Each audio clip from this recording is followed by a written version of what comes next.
Never get between a Premier and a bucket of money. Well, the man who'll have to do that, the Deputy Prime Minister and Treasurer, Wayne Swan, joined us a short time ago to talk about the GST review. Wayne Swan, thanks for joining us. Good to be with you. Now, you've been arguing with WA over health reform, over the mining tax, more recently over mining royalties. Is this GST announcement a way of getting rid of some of that antagonism with the West Australians? No, it's a fundamental review, a root and branch review of the formula used to distribute Commonwealth funding to the states. That is the GST revenue. And of course the principle of horizontal fiscal equalisation, which is where the stronger states support the weaker states, has been entrenched in our system of federal-state financial relations for very, very many years. And I think it's about time, given the changes that have taken place in the Federation, the demographic shifts that have taken place, particularly now the mining boom and the boost to the revenue-raising capacity that gives states like Western Australia and Queensland. Plus, I think some discontent about the formula and whether it really supports good economic management as opposed to other practices has led to a situation where we think it's time to have a root and branch review of the system. OK, but the Prime Minister made the announcement in WA, sure. And there seemed to be an implicit acknowledgement in which she said WA more or less is not getting a fair deal from the current arrangements. Well, certainly my home state of Queensland as well as WA have been significant beneficiaries of additional assistance from other states over a long period of time, and that's been fair enough. But what we have seen is dramatic changes in the Federation, a dramatic boost to the revenue-raising capacity of both Western Australia and Queensland caused by the mining boom. That has boosted their capacity to raise revenue, and more of that revenue has therefore been clawed back from WA and Queensland and redistributed, if you like, to other states. And a real threshold question arises. Is there, for example, a floor to which revenues should not fall below? That is the very valid question that has been raised by the West Australian Premier. Well, so Colin Barnett's had a point all along, has he, that West Australia hasn't been getting a fair deal since the mining boom? Not at all. What I'm saying is that there are legitimate matters that have been raised. In the case of the Premier of Western Australia, it has been his call for a floor in terms of revenues, but other premiers at other times have raised other issues. For example, a number of premiers have raised the way in which additional Commonwealth assistance for infrastructure is included in the formula which distributes the money. So there are a series of objections to the formula that have arisen. There are a series of fundamental changes that are impacting upon the Federation. So I think it's timely that we have a root and branch review of the formula. That's what we're doing. But we should be under no misapprehension that the principle of horizontal fiscal equalisation has made the modern Australian economy what it is today. You wouldn't have the modern economy of Queensland or Western Australia without that additional support that had been provided to them over a long period of time. Now that conditions have changed dramatically there and elsewhere in the economy and our society, we think it's timely to have a root and branch review. Well, you mentioned putting a floor under the GST. That's exactly what Colin Barnett wants, as you just pointed out. He says a floor through which strong states can't fall. Is that reasonable then? Is that the way it should happen? Well, I'm not going to predict the outcome of the review. That is but one suggestion. You could go to the Premier of New South Wales, you could go to the Premier of Victoria, you could go to the Premier of Queensland or Tasmania, or to the Chief Ministers in the Northern Territory and the ACT. They would all have their favourite bugbears, if you like, that need to be fixed in the system. So we thought it was fair enough to look at all of these issues, particularly given the dramatic changes that are going on within our economy, particularly the structural changes that do flow from mining boom Mark II. All right, let's talk about the logic of this. If the states that have been complaining about the fairness of the GST carve-up get a bigger share in the end, some states are going to get a smaller share. That's obvious, isn't it? Well, there's only one pot of revenue, so I don't think there is any easy solution to this. But what we have to do... Well, who's going to be the losers? The question that all states are going to ask is, what they're arguing is, I want more. For example, the Victorians are saying, well, give us back the $2.5 billion that you've already ripped out of our GST revenue. Every state's going to be saying something similar. But who are going to be the losers? Well, let's let the committee do its work. Let's look at the formula. Let's sit down and evaluate that. I'm not here to predict the outcome of this review, but there have been some fundamental changes in the Federation, fundamental changes of demography, fundamental changes of revenue-raising capacity, issues to deal with the funding of infrastructure right across the Commonwealth. It's timely that we look at all of those issues, and that's what we're going to do. But at the end of the day, there is only one pot of GST revenue. Yes, we'll come to that in a moment. The Prime Minister said states that are inefficient and will understand the consequences of that inefficiency.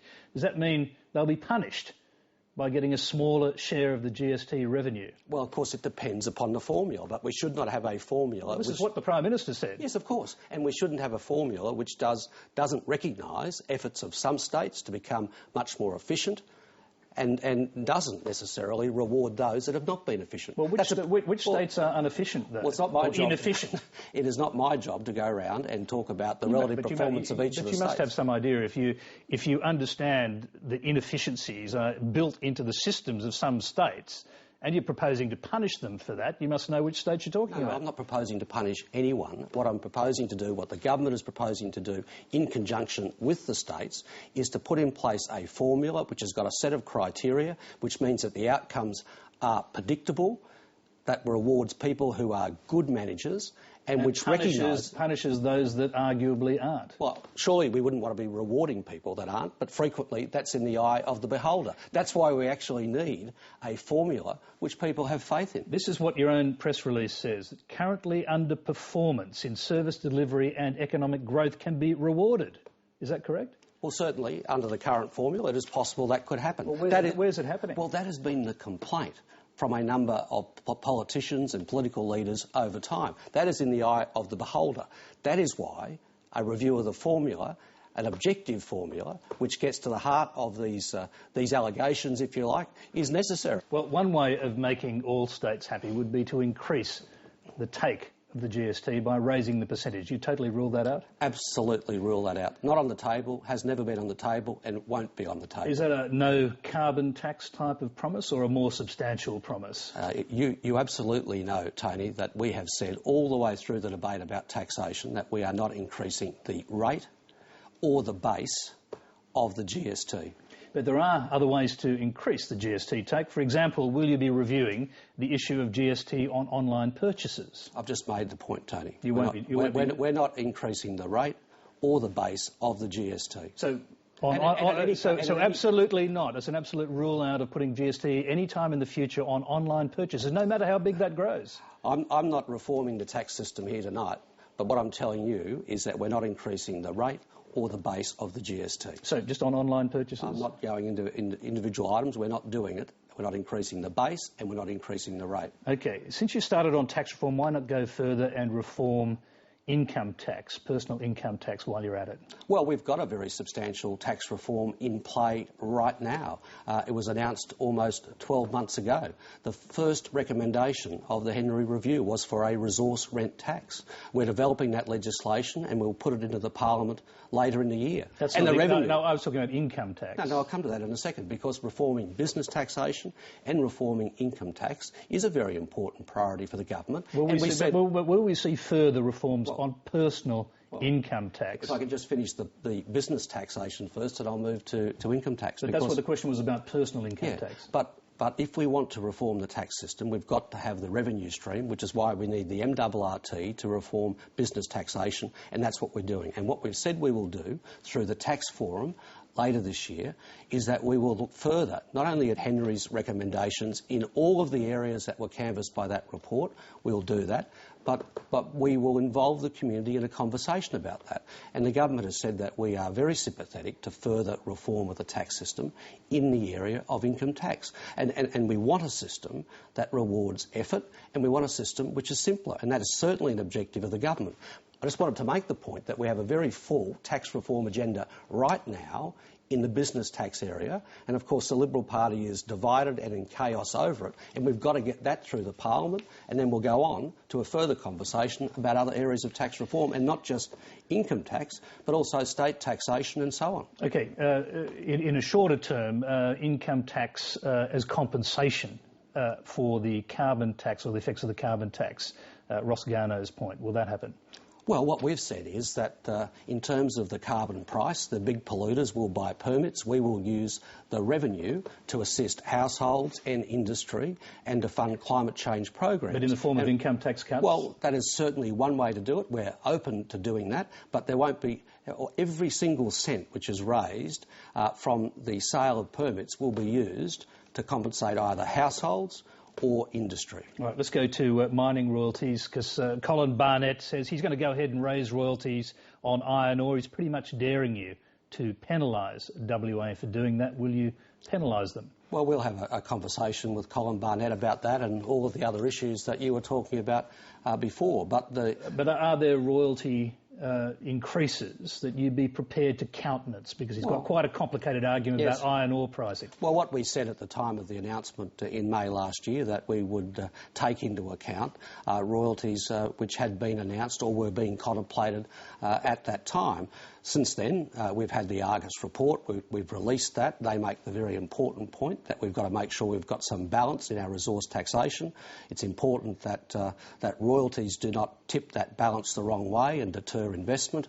We've got a good balance between royalties on the one hand at the moment and the NRRT, and we shouldn't disturb that. But just to get to that point, if Colin Barnett was contemplating royalty increases some time ago, that's okay. Well, I haven't seen what Colin Barnett has said about which royalty increase he's contemplating now, but we'll sit down and have a discussion about those issues, indeed, as we'll have a discussion with the other premiers. You're clearly not ruling out him having some royalty increases and you not penalising them for it. I'm not ruling it in or I'm not ruling it out. I'm saying tonight what I've said last week and what the Resources Minister has said is that we'll work our way through these issues as we always do. OK, the Greens say they won't support using the mining tax to make the 1% cut to company tax. They want to use it for other purposes. If they manage to block that tax cut, how hard would it be to convince business to pay the extra superannuation, 3% superannuation, which you say is a fundamental reform as well? Well, the most important point is that this is a package of business tax reform. The MRRT and the revenue raised from that is going to be used to cut the corporate rate of taxation, to provide additional tax reform, particularly to small business, to fund infrastructure in the mining states, and of course to provide additional revenue to boost the superannuation of low-paid workers. You can't pick out one part without the other. It comes as a package. But Mr Abbott... You've separated the legislation, so you're taking one part out of the other part. I mean, if the legislation was all one vote, then you could make that argument, but you've separated it out. Not at all. First of all, we have to pass the MRRT to have the revenue stream to support the other elements of tax reform and the investment, most particularly, in infrastructure, which is so important to growth in our great mining regions. Okay, well, let's just go to this point, though, about the voting on this. If the Greens vote against it, you're now counting on Tony Abbott and the opposition to vote for it in the Senate, is that right? Well, I don't think that we can necessarily count on any economic responsibility coming from Tony Abbott and the Liberal Party. Were you more optimistic when you heard him appear to suggest that he would actually vote for it? Well, there's just confusion and chaos in the Liberal Party on this question. He apparently thinks you can give a tax cut from a revenue stream which he wants to block. I mean, this is just completely irrational. When the Liberal Party have been running around the country for the last 6 to 9 months claiming that the miners are paying too much tax despite record prices and record profitability. That just shows how out of touch and irresponsible they are. Yes, but he's got to work out what to do if that tax gets through. What he should do is the right thing. Support tax reform when it comes to business taxation. But you will be relying on them if the Greens vote against it. Well, we'll have to wait and see, but we've got a package. We're going to fight for it in the Parliament because it's the right thing for Australia. You see, we've got a mining boom, we've got a two-speed economy. What we need to do is to use the revenue from the resource rent tax to actually help a lot of those businesses that aren't in the fast lane, whether they're in Queensland or Western Australia or Sydney or Melbourne, give them a company tax cut and a boost for the small businesses because they're affected by some of the consequences of the mining boom, such as the higher dollar, the demand for labour and so on. All right, briefly on politics, what's the one lesson that you as a federal politician and a Queenslander take from the demolition, particularly of the Labor right in New South Wales? Well, I think what we've seen in New South Wales was a situation where the party was focused on itself and not focused on delivering for the people, and they've reaped the consequences of that. So that's the one lesson? Absolutely. Is there a factional lesson? I mean, the Labor right, which was once a dominant force in Labor politics, is now pretty much redundant. Well, I think there's been a lot of bad behaviour in the state of New South Wales over a period of time, and the electorate have justifiably punished that.